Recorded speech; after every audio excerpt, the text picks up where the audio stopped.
a man whose numerous and varied roles showcase the breadth of his talent. A student leader, an activist, a top brass politician, a police officer, a classical singer, even a criminal. A celebrated actor, each role played with such conviction that none of them felt unreal. When he's on screen, it's not him anymore. It's the character.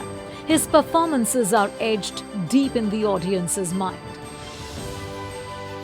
He effortlessly pulls you into his world. An amazing storyteller whenever and wherever he's telling the story. A two-time National Award winner for Hey Ram and Chandni Bar, Atul Kulkarni has aced his roles not just in Hindi cinema and web content, but in multiple languages. And amazing work also as a producer and screenwriter.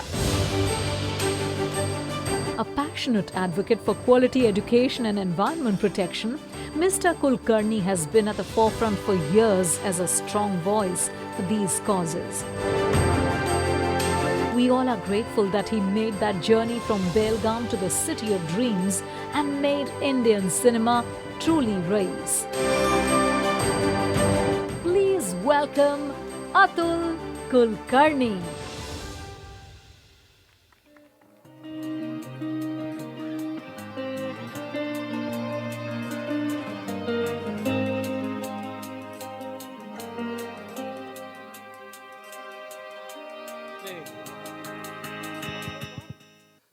Good evening, everyone. It's a huge, huge privilege for me to have a dear friend, Atul Kulkarni, with us this evening. Thank you, Anil. Thank you. You know, you meet people in life, sometimes by chance, sometimes by planning. Atul, I had the pleasure of meeting in Los Angeles, actually, another city of dreams. He had just, I think, right when you had landed in Los Angeles, not long after, right? Yeah. And I had actually my introduction to Atul was you all met Chetna Sinha, the founder of Mandeshi. Her son Prabhat had connected me with Atul on when he was coming, because Atul's done a lot of amazing work, charitable work in Maharashtra, not far from where Mandeshi operates.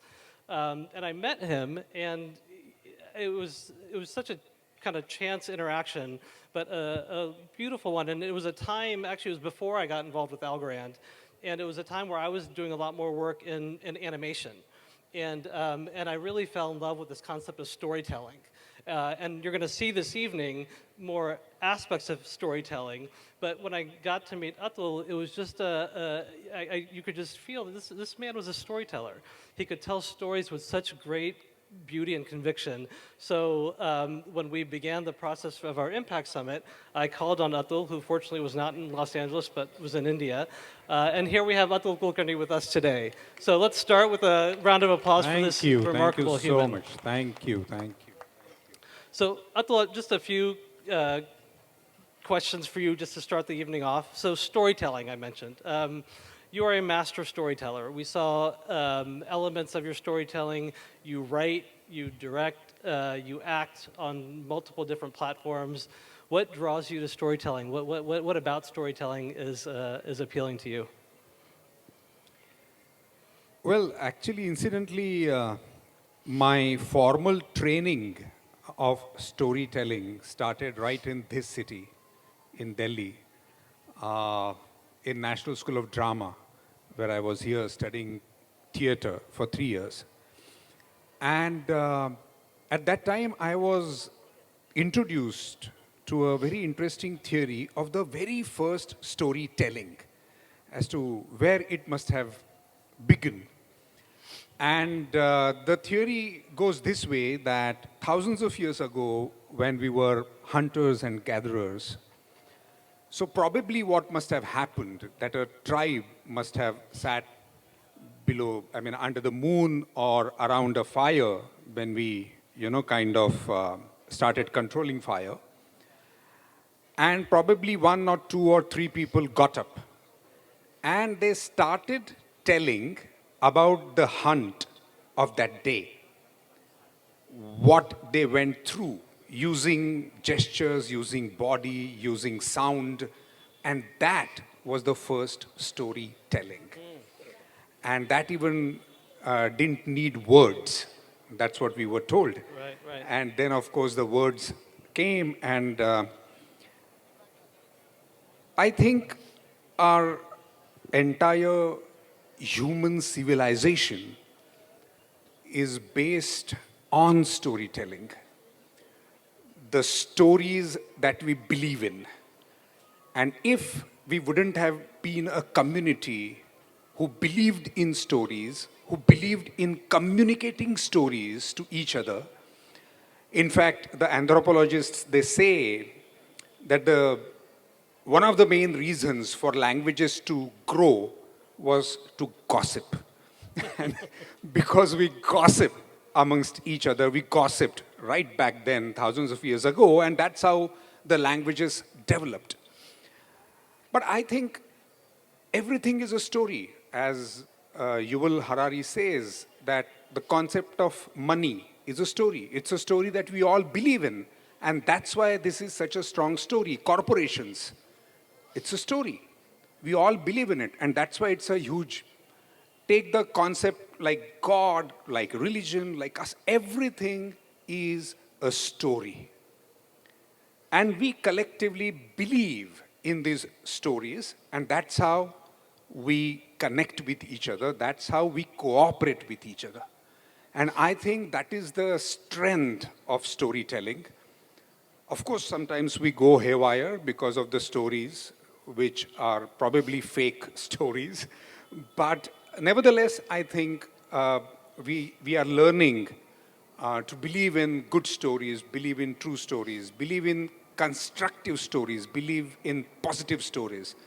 And I think that is the importance of stories in general. But fortunately, I am in a profession of storytelling, and I really enjoy it. And when I started doing it as a profession, I, kind of realized the strength of it again, because when we watch a story on the screen, sitting in a dark auditorium, we, we enter the auditoriums to believe a story. There is a concept called suspension of disbelief. So, which basically means that the lateral and logical thinking is kept outside the hall. And then you sit there and you believe everything, you try to believe everything that is said. But then, of course, it depends on the storyteller, in the sense that how beautifully the story is told, and then you believe it. I'd be curious, since you've now had some experience in a foreign market like the US, is the art of storytelling and the appetite or the way people appreciate stories similar across borders? Is that something that no matter where you go, it's human nature to want that experience, to believe a story? Do you see any differences between the experience in India and say in the US? Yeah, so the difference might be in the work culture, to put it in a broader way. But I think the stories basically are about human emotions, human relationships, and they don't change. It is said that there are only 9 stories in the world, and they are retold, and they are combined and again told. So there are just 9 stories in the world. Well, speaking of stories, there's a strong, surprisingly, not to sound corny, but there's a connect between blockchain and storytelling, right? In many regards, blockchain, and we had a number of these, and we're going to see elements of it in some of the videos we're going to share this evening, is you're telling the story of a person, right? You're telling, and if I know the story of the person who made a product, right, or who earned a carbon credit, I'm willing to give it more value, right? And what's happened in the world we live in is everything's been anonymized, right? Because I can buy a product off of Amazon or off of whatever, and it's like you don't even know where it's coming from, right? And so actually blockchain has a huge power to trace the story of a product back to where it came from. So it actually, I hadn't thought about that, but there's a strong connect between storytelling and blockchain. Yeah, as we were saying, I think everything that human beings have created or creating, they are based around storytelling. And sometimes they are more impactful, sometimes they are not that impactful. But I think they depend on two things. So one is the actual happening, as far as social structure is concerned, social work is concerned, you know, society is concerned, it depends on if it is really impactful, the work. And secondly, the storytelling also is important. As I must say, the videos which you sent and which all of us are going to see tonight, they are beautifully told stories as well, because there is a craft involved in it. And you just introduced me to your creative, Arif person Ali. who Yes. was behind the videos. And wherever you are, all credit to you, because they are wonderfully told stories, even technically. So before we open it up, I feel remiss if I didn't. You mentioned 9 stories. I don't expect you to list all 9 of them, but of those 9, what is your favorite story? No, I think as a professional actor, any story that is beautifully written um, is the story I go for. Okay. You know, I think the best story appeals to your heart as well as to your brain simultaneously. That is the most impactful story. And I usually try and look for such stories which appeal to your heart and your mind, your brain equally.